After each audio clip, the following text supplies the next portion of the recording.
Well, good morning. My name is Steve Chang. If you've been to our church for starting this last 5 weeks, you may not know who I am. I'm one of the pastors. I've been gone on a little mini sabbatical. People have been asking me, was your sabbatical restful or productive? And I'll be honest with you, no.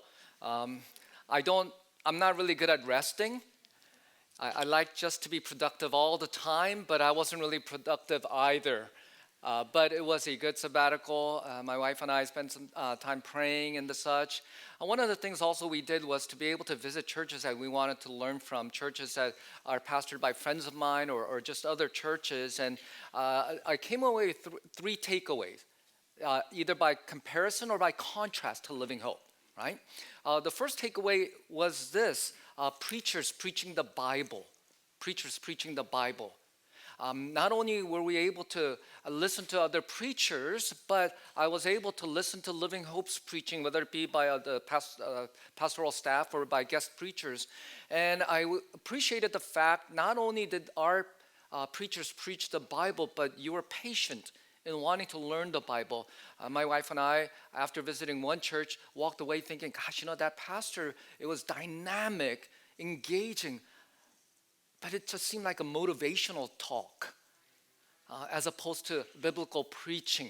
And so I appreciate preachers preaching the Bible. The second thing that I noticed and that I took away is welcoming people, smiling. And as a stranger to new churches, one of the common things I realized as we were walking into church, there were always people there. Sometimes they would hand out programs. Other times they would offer a handshake. But the thing that welcoming people had in common in every single church was they were smiling at us. And in fact, we kind of knew who the ushers were because they were the only ones who were looking at us, smiling. But I know they were doing it because that's their job, but it made us feel welcomed. And so I appreciate the men and women in teal shirts for doing that, and for the rest of you who go out of your way to do that. And the third thing that we noticed was this, and it kind of gave us a contrast to Living Hope, in that most other churches, when they finish, at about 15-20 minutes after their service, whatever fellowship area, whether they have donuts and coffee or not, after about 15-20 minutes, it was mostly empty. And this was true for churches that were even bigger than ours. And we would where did all the people go? Because we were used to going out, being packed out here, going out into the patio, thinking, gosh, it's so noisy. These people are talking. They're not leaving.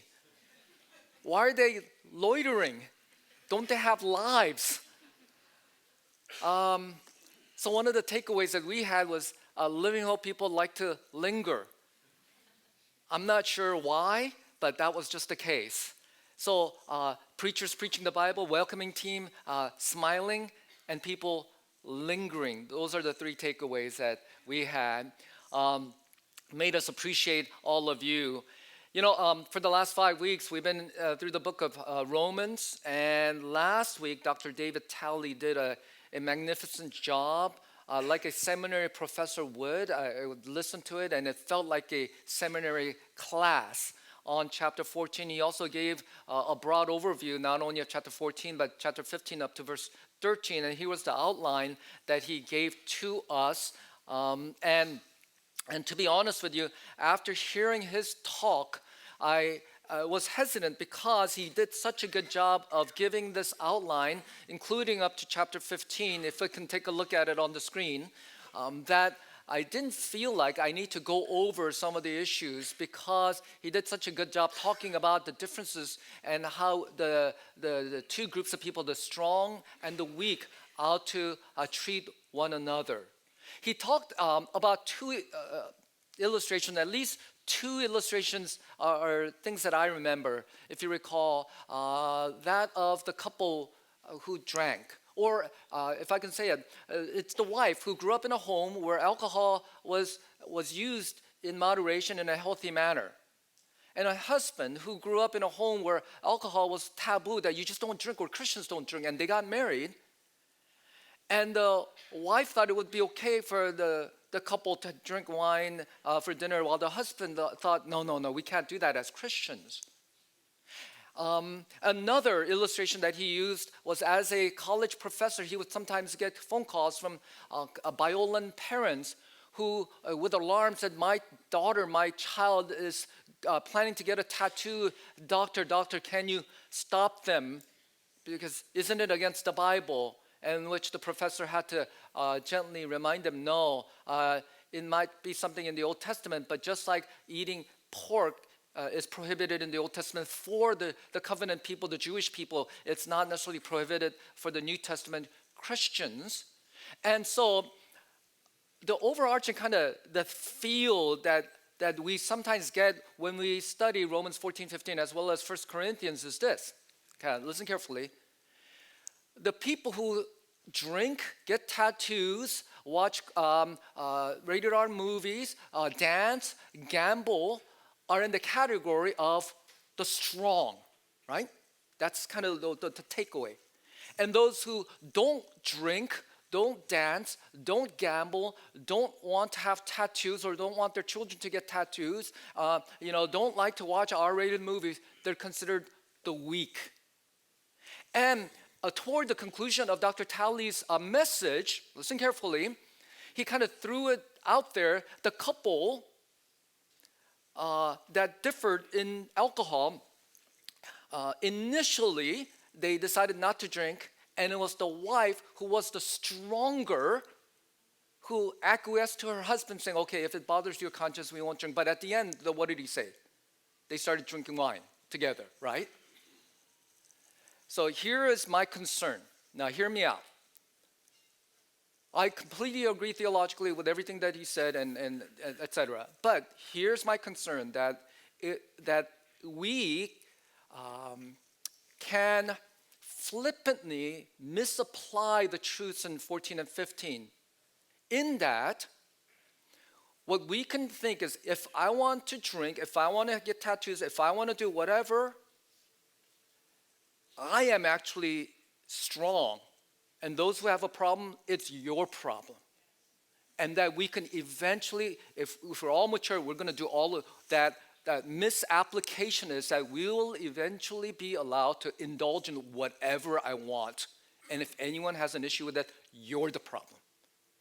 Now, a while back, I was in Korea for 2 years. I was an intern for 1 year, and I was an interim pastor for another year. So I'm stepping into a culture that I was not familiar with. Although I was born and raised in Korea for until I was 9, I went back to a completely new culture for me. And I thought I had understood the Bible and Christian ethics, etc. But I remember one time, as a pastoral intern or someone on pastoral staff, people would ask me, Pastor Steve, or they didn't call me Pastor Steve, but what should I do? My in-laws are asking me to go do this ceremony that they do on a yearly basis. And for those of you who grew up in Asian homes, you kind of maybe understand what this is, where they have a picture of a deceased family member, have fruit and food and alcohol, makgeolli or something like that, or rice wine, and they serve it to their deceased parents. Pastor Steve, they want me to do this. What should I do? And for me, not being real familiar in practice with that, I said, well, isn't it just kind of honoring your, relatives who passed away? Just kind of like, oh yeah, I miss my, whatever. Until I realized that in that culture, that when they do that, for a lot of people, they feel like the spirit of their ancestors are actually in the room, being honored and worshiped. And you are praying to them, bringing them honor so they can in turn bless you. And so in the movie Mulan, ancestor, hear my prayers. And so the reason that some of these Christians had such a tough time with that practice, and the reason why they wrestle with it and are asking me is, it is false worship. It is idol worship. What should I do? Another time I was the interim pastor, and I was like barely 30, and I had these people who are 10, 15, 20 years older than me sometimes ask me, Pastor Steve, what do I do for my work? For my work, I need to frequently, regularly sit down with people who are superiors or clients, and what we have to do is drink. Not just drink, but drink, if that makes sense. And if I don't drink, then there's a loss of trust in me. There's a strong pressure to not only drink socially, professionally, but to get drunk with them.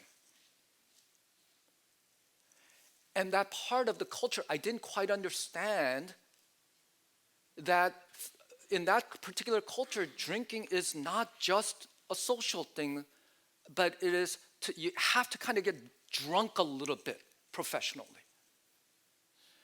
And so they would ask me these questions in which, for me, going into that culture, I thought, what's the big deal? But the more I talked to them, the more I realized why it's such an issue, that it is not so easy for them. Now, a flippant misapplication of Romans 14 and 15 and 1 Corinthians may lead to say, what's your problem? Just drink, get drunk, offer whatever worship to your ancestors. But for a lot of people in those cultures, it would really hurt them. So what do we do? So my goal for today is not to repeat what was done last week, because and if you weren't here, you can go back and listen to that sermon, but go further, and I believe chapter 15 verses 1 through 13, and especially verses 1 and 2 expands chapter 14, and not only expands, but is really talking about the broad principle that chapter 14 is based off of, if that makes sense, okay? And so if you have your Bibles, turn your Bibles with me to Romans chapter 15, verses 1 and 2. Romans chapter 15, verses 1 and 2. And so this is the broad principle, the timeless principle, regardless of culture, regardless of the issue that God gives to us, and saying this is how, in heart, Christians ought to behave and how to relate to others, okay? We who are strong have an obligation to bear with the failings of the weak and not to please ourselves. Let each of us please his neighbor for his good, to build him up. Okay, I'm going to build this idea into 3 stages. Number 1, I'm going to try to answer the question, who is the strong? Number 2, what is the obligation? And number 3, why should we be obligated? Let's begin with the first. Who is the strong? Because it begins by a first person plural by Paul, we who are strong. Now, let me say this.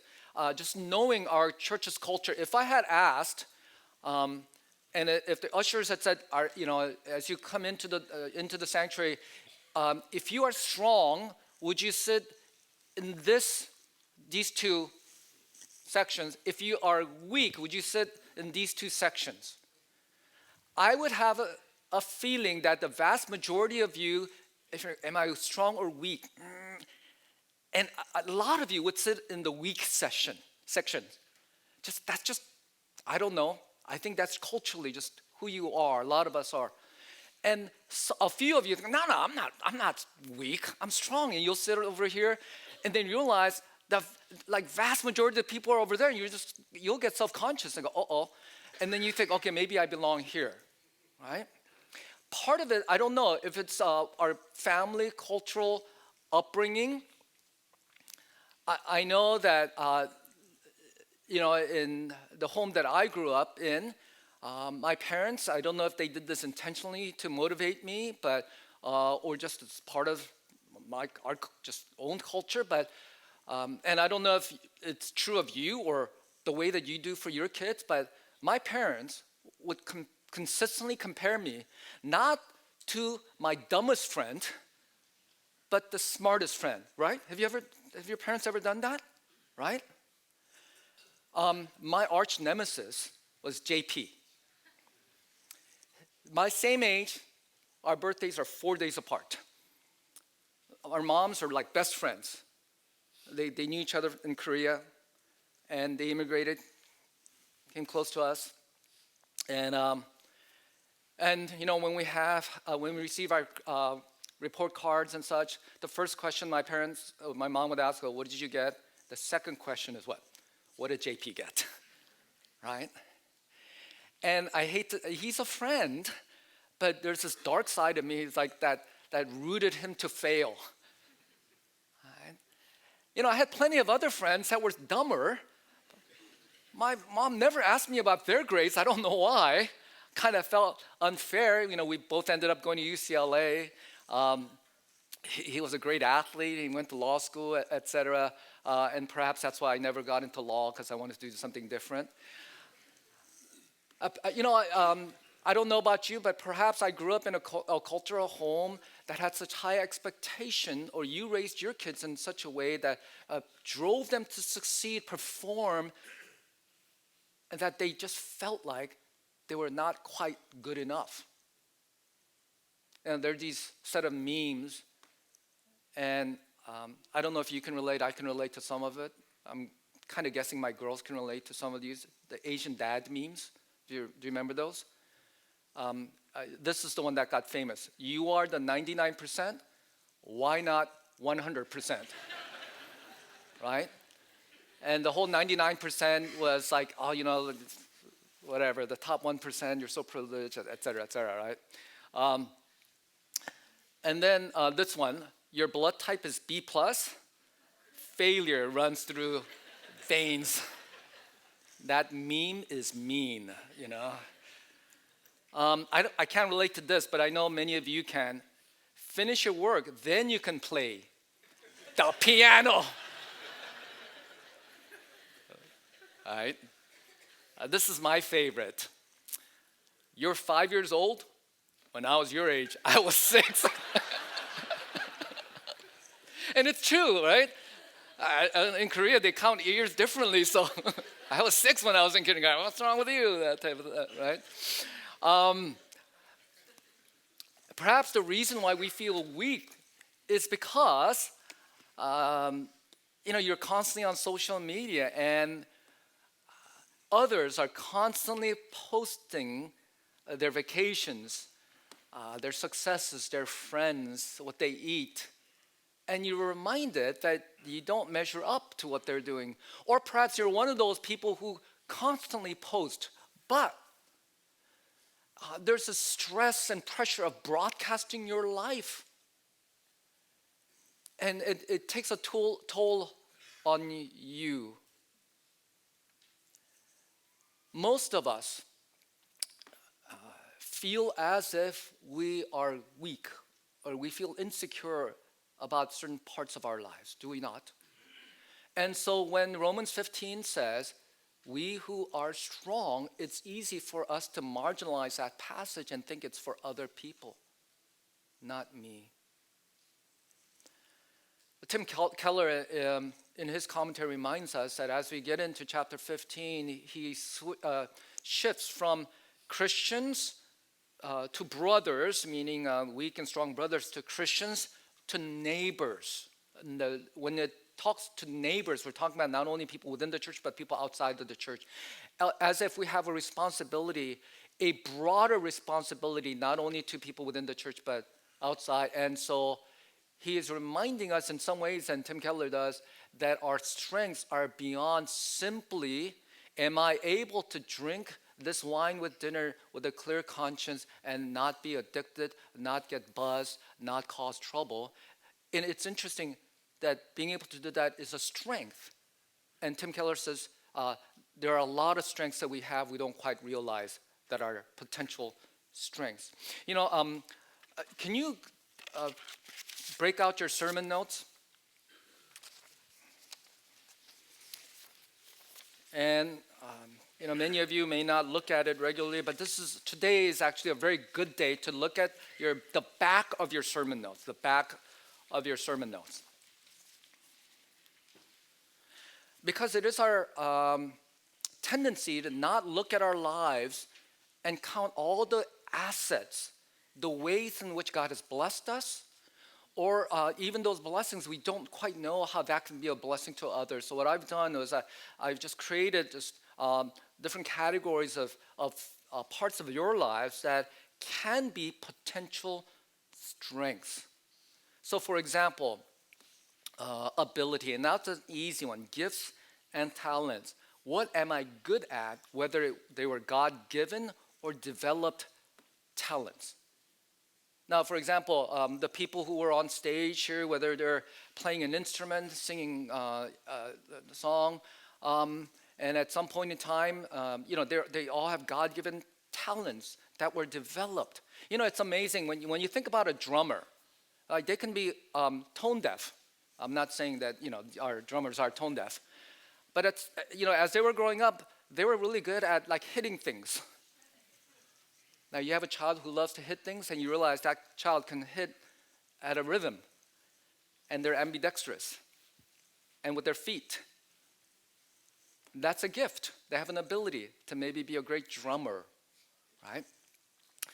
And we look at this and realize that is something that God has given to us, and a lot of these other areas, we're going to look at them a little bit later and think, well, is that really a strength that God can use? But I'm going to kind of explain how that can be, okay? But the bottom line is this, that we all have strengths.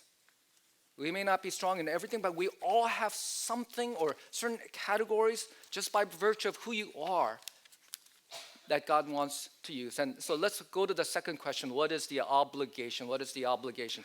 Verse 1 and 2 again. We who are strong now have an obligation to bear with the failings of the weak and not to please ourselves. Let each of us please his neighbor for his good, to build him up.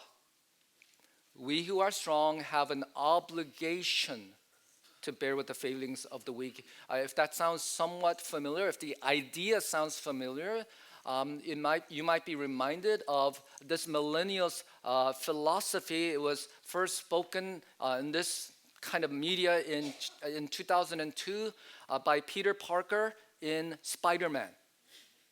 With great power comes great what? Responsibility. You know that better than the Bible, right? Well, I want to let you know that didn't come from Peter Parker. It didn't come from his uncle Ben Parker or the creator Stan Lee, but it came from the Bible.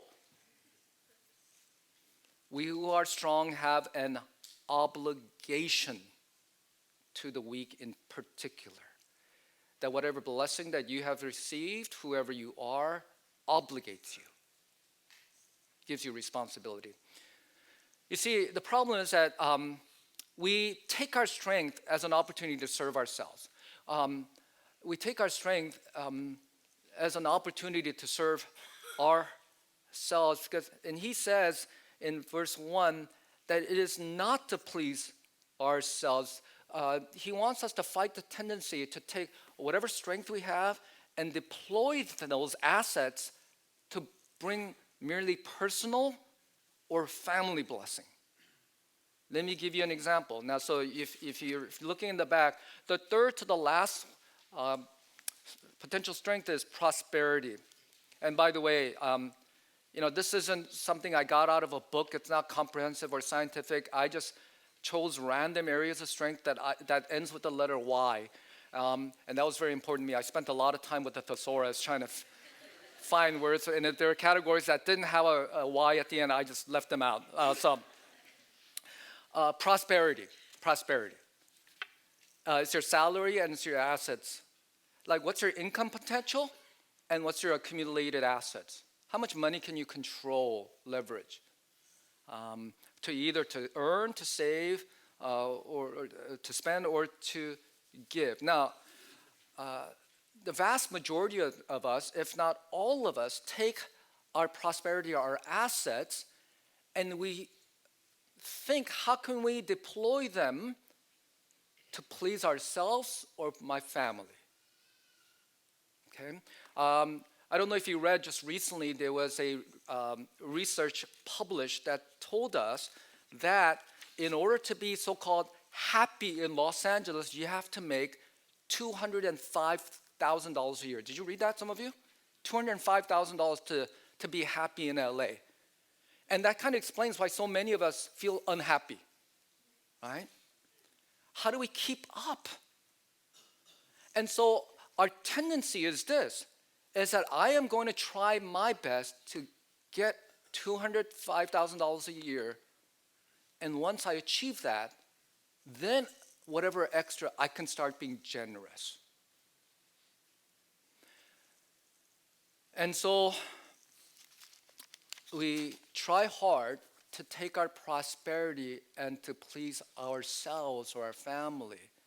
We take whatever income potential I have or accumulated assets and say, well, what home, what zip code, so that my kids can go to a school that is good and safe and have good API scores, where the drive is reasonable, where it will continue to appreciate. What kind of a car do I really want to be seen in? How many pairs of shoes do I need? What subscriptions do I need to have?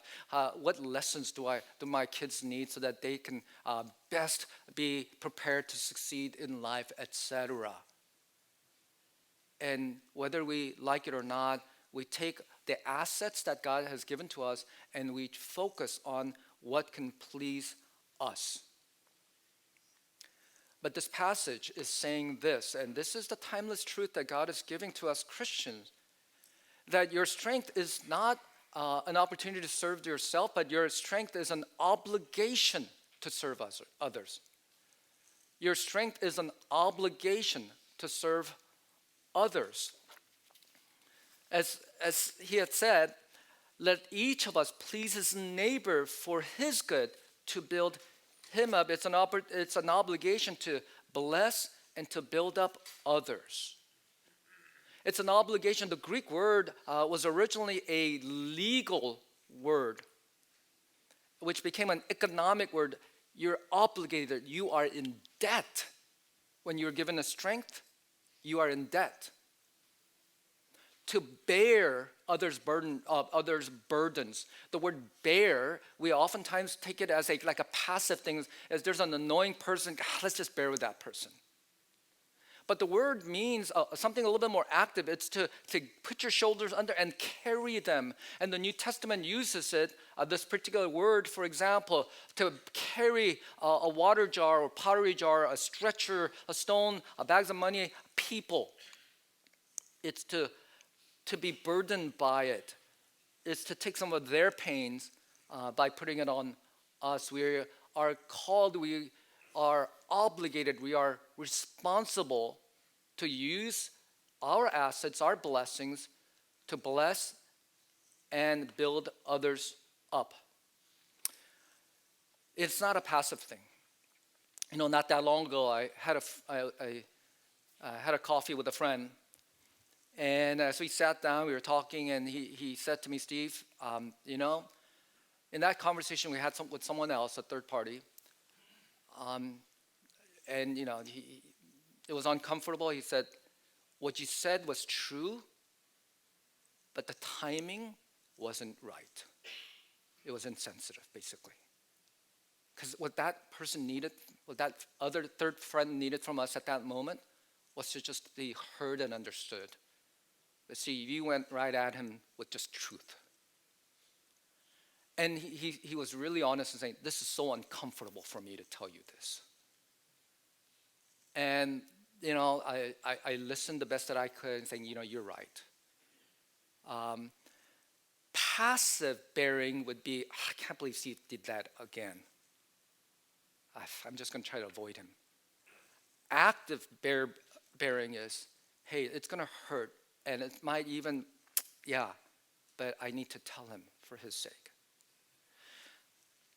Some of these things that are on this list, you may think it's just who you are, but it's a strength that you have, and that strength gives you an obligation. And if you don't deploy it, to bless and build others up, I'm going to tell you this, that it can become a curse, a burden, a hindrance. Let me give you an example. Like the fifth one you have there is community. Community.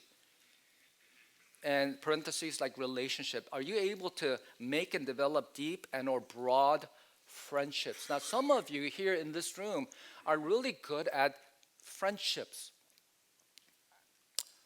And it's not that hard for you, or maybe because you've been with certain groups of people a long time, have life experiences, to have a group of friends that you do life together with. You go on, you vacation together. You're always included when there's birthday celebration or when there's an Instagram, Insta story. You're there. And even at church, you found a group of people that you find are very meaningful groups, right? So that's one of your strengths. People just like you, and such. We who are strong have an obligation to those who are the failings of the weak. Okay? If you're good relationally, your tendency is to say, I'm good with relationship, and I like hanging around with people who are good with relationships. An obligation is, what's my obligation to those people who sometimes may feel marginalized, who may not find it as easy to develop relationships? Over the past 26 years, Living Hope, we have a lot of people who come and become members and have stayed. But occasionally, once in a while, people leave the church. For good reasons, the vast majority of the time, they're moving away, etc. But once in a while, they'll talk to me, and like almost an exit interview. And I would say the number one negative reason why someone leaves a home church is because of relationships. And it's not necessarily someone hurt me really deeply, that type of stuff. Because a lot of times people can get over that, because I'll just avoid that person. I'll just go to a different service or whatever, sit far away. But and it's really painful for them and for me. It's like the conversation that they would have with me is like, I felt excluded, not included. I've tried hard, but people just keep forgetting no matter how hard I try. And I know it's a two-way street, and maybe that person or those people aren't as good with community. Maybe it's one of their weaknesses, but do you understand what I'm saying now? If you're strong, you have now an obligation not to ignore that person, saying, every time that person is invited, it's like a joy kill. Killjoy? Joy kill, killjoy? Killjoy? I don't know. Okay, killjoy. But as we are strong, so how do we include people who may not have a community? Does that make sense? If you don't deploy your strength to bless and build others up, it can become actually a curse. Because every time you gather and they're not, every time they're excluded while you're posting, it reminds them that they are not loved and accepted.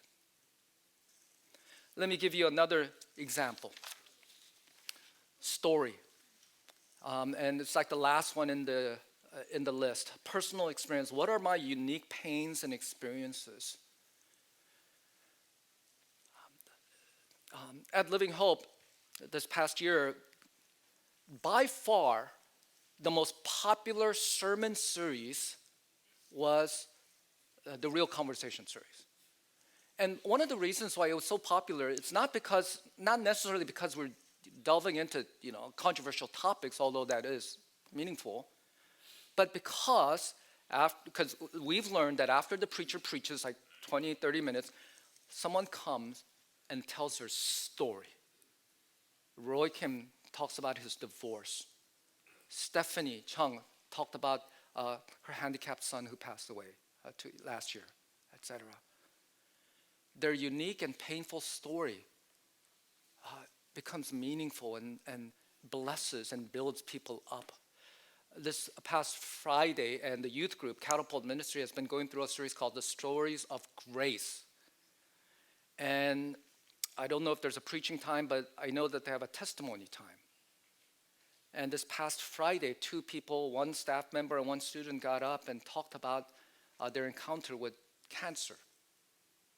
One who experienced cancer and one who lost a sister through cancer.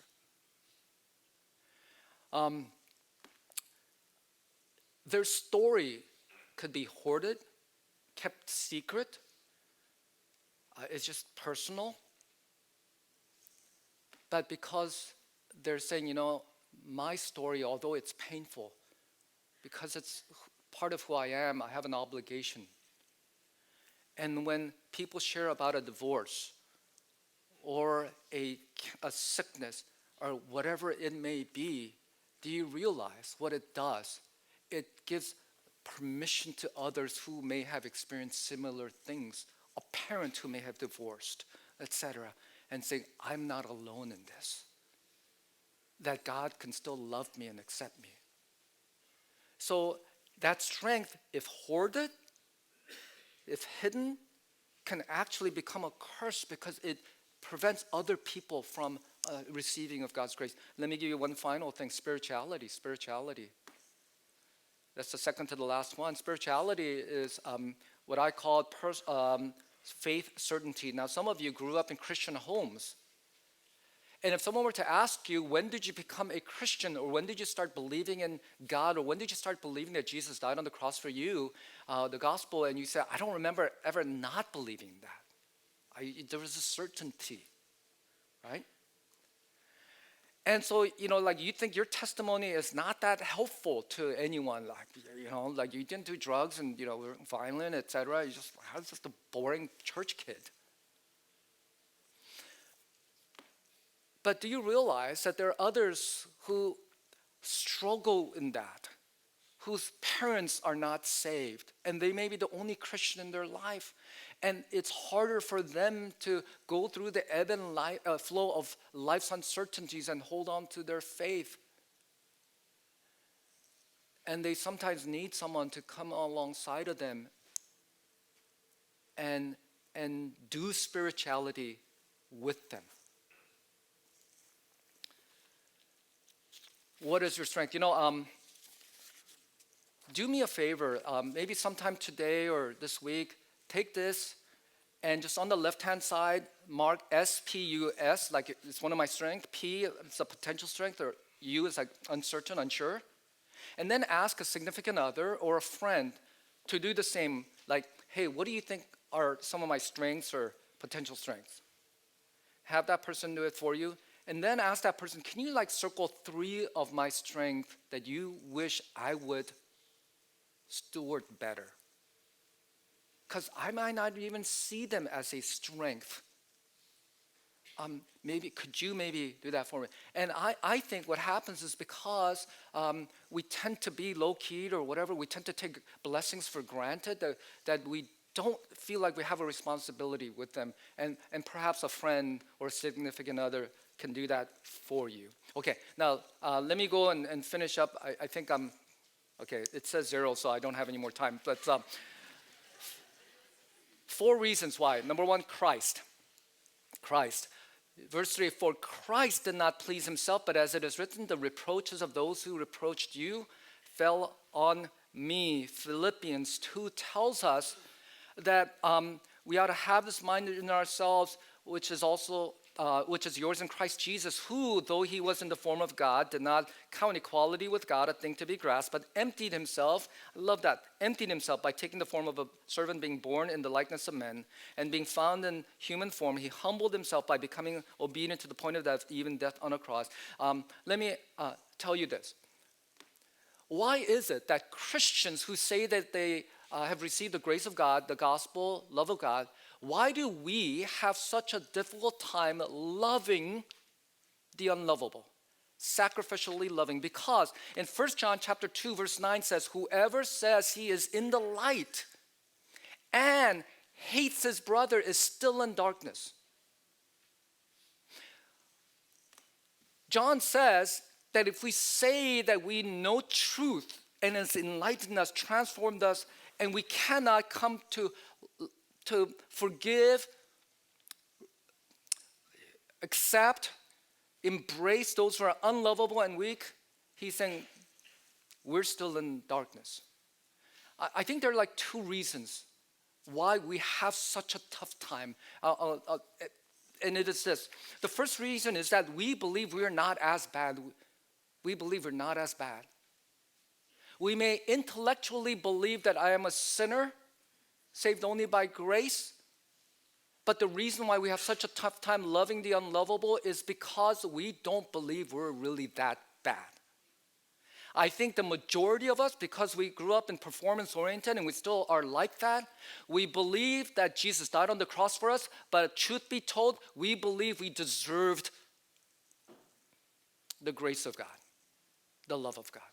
We've worked really hard at it.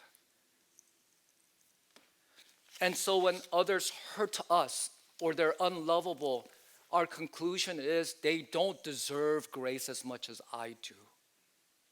And the second reason why it's so hard for us is because it's related to that first point, is that we don't believe Jesus as good as he is. Look, if you don't really believe you received undeserved love, then Jesus isn't as good. Because all he's doing is giving you what you already deserve. Because then that means we're still in darkness. Our hearts haven't been transformed by this truth.